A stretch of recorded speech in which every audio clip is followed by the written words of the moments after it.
Greetings. My name is Maureen Washir and I'm here with 31 Women of the Bible in 31 days. Today I want us to talk about Hagar in the Bible. Now, Hagar was the maid servant of Abraham and Sarah. And at some point, Sarah became impatient and went to the husband and told the husband, I would like you to sleep with my maid servant and so that you can have a child with her. Maybe she thought that the promises of God concerning her life would come to pass through another person. And so what happened is Hagar actually laid with Abraham and gave birth to Ishmael. But later, Sarah is the same woman who chased Hagar from the house together with Ishmael. Now, this makes me have our first lesson. Be careful how you treat people who are of help to you. Be very careful. It doesn't matter what kind of help they gave you. But are you able, even though you're dismissing them, are you able to dismiss them with love?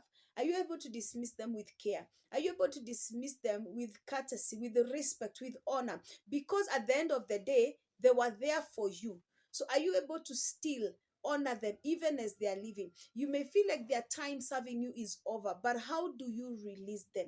Can you release them with good words? Can you release them with a blessing? Can you release them with a good report, because you never know where one day you will meet with that particular person. So I personally feel bad how at some point Sarah is the one who's even telling Hagar to leave. But also when I look at Hagar, she never fought back. She was a very calm lady. She was cool, calm, and collected. And I think that's something else that we need to learn as women. How do we handle situations that come into our lives? We are all different. We are all growing. We are all learning. Some of us, we are going to react. Some of us, we are going to respond. But at the end of the day, one of the principles I have been learning a lot and picking a lot is how to remain calm in the midst of adversity, how to remain calm when everything seems like it's not making sense, how to remain calm when there is a storm that is brewing before your face and you don't know how to handle the storm, how to remain calm no matter what is happening, no matter where you're going, no matter what is surrounding you. You just have to remain calm and don't allow the situations that are coming to weigh you down to weigh you down. Don't allow the challenges and the storms that are there to come and bring you down. Remain calm. Hagar had every reason to say, I am not going anywhere. In fact, this child is a son of Abraham and she's going to inherit. In fact, this is the first child he's going to inherit. But no, she actually decided, you know what? For the sake of my child, I have to remain calm and I have to move on with life. At least let me fight for this child. Because in the first place, I'm not the first woman in this home. Sarah is the woman, she's the mother, she's the wife to this man. Me, I was just a maid servant. But also, it makes me also learn and ask myself, ladies, why do we make ourselves cheap?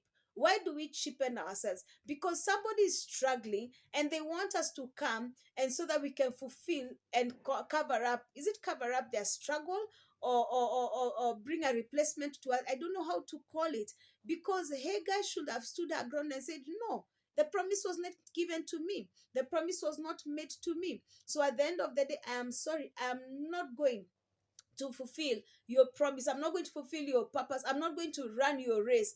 Everybody has to run their race, because let me tell you, we've got to have discernment. And I think one of the most beautiful and the most powerful thing to ever pray for is the spirit of discernment. When you have the spirit of discernment, you're able to know how to handle yourself, how to carry yourself, where to go, where not to go.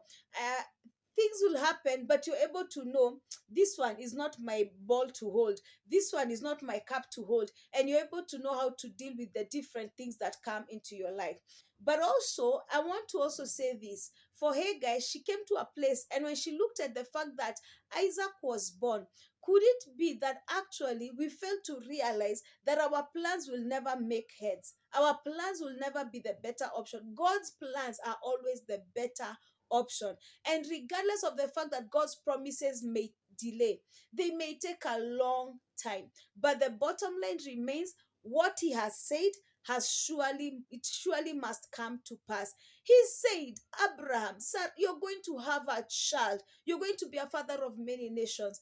It was just a matter of time. Hold on to the promise. So if Hagar looked at it and said, I'm not going to allow what has been promised over this person to come to break, I'm not going to allow what has been promised over this person to come and be lines to come and be stolen, I will pray for them. I will stick to them so that I don't put myself in mud. I don't put myself in a compromising situation that is going to cost my life.